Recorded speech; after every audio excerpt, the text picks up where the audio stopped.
In 1972, Congress passed the Motor Vehicle Information and Cost Savings Act. This obscure law didn't do much that matters to this day, but the big thing it did do was force cars to have 5-mile impact bumpers installed in them from the manufacturer.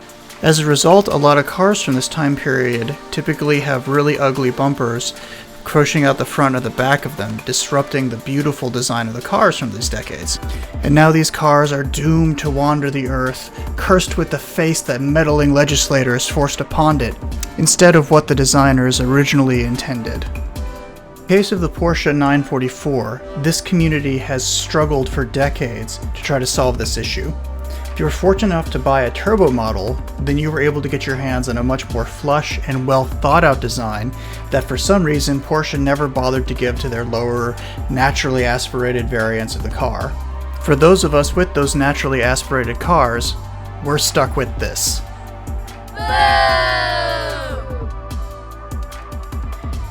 It's got a mustache, and the shelf is enormous. So enormous that I can easily host a child's tea party on the bumper itself. It doesn't get any better at the back of the car either, because they have these bumpers that are coming right up the back. They look like they've just been sort of welded on. It's almost a hemmed width coming out of the bumper. It really disrupts the flow of the car. If anybody ever figures out how to fasten a turbo bumper front and rear to the car, they'll make a lot of money. You can't just slap the two together. The bodywork doesn't match up.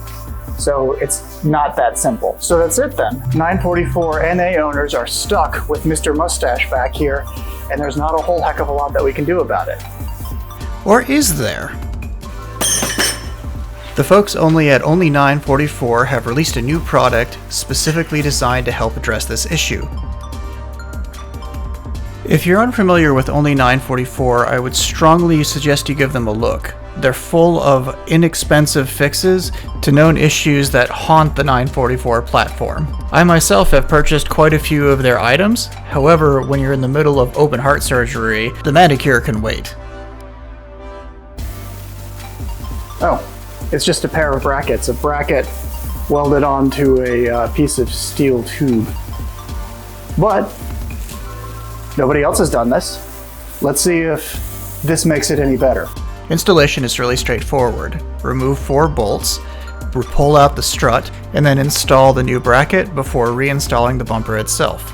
On the table, it's very easy to see the differences between the designs. The struts are gone, and it's noticeably shorter. There's an impressive weight savings too of about 3 pounds per strut.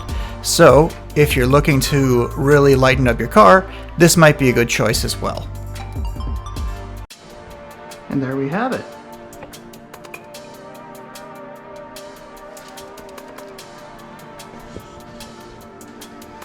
So I can honestly say you can't hold a children's tea party on this anymore. It does look a little awkward with how it scrunches back, you know, a few inches into the bumper there, but I don't think anybody's really going to notice that. The thing that is still a problem is the mustache. So let me try removing that and see if it helps. As usual, whenever a man grows a mustache or facial hair, it's because they are trying to hide something underneath it. No comment on how I know. Yeah, so let's just put these right back where they were. Nothing to see there. There we go.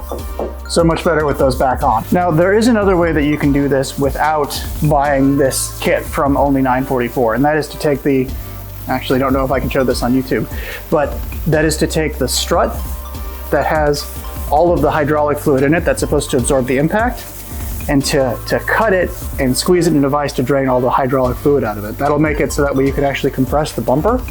And I have seen a lot of people talking in the forums about doing that.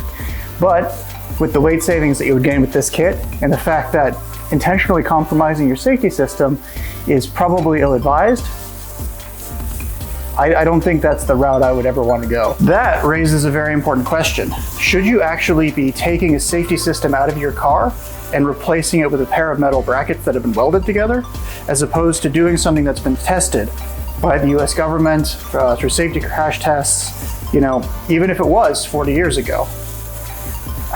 It's really difficult to say. I don't know if the aesthetic modification is significant enough to compromise even a little bit of safety in your car.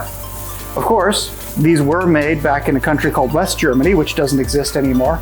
And who knows how helpful these actually are. So ultimately, buyer beware. Be warned that if you do decide to compromise the safety system of your car, you might regret it. Even Only944 provides this disclaimer on the website. As for me, I don't really think that I'm going to keep this on in the long term, but I am going to keep it now because I keep walking into the brackets as they jut out of the car. So what do you guys think? Is this upgrade worth installing on your car? Does this improve the aesthetic of the car remarkably? Let me know in the comments below. Thank you all so much for watching, and I will see you all next time.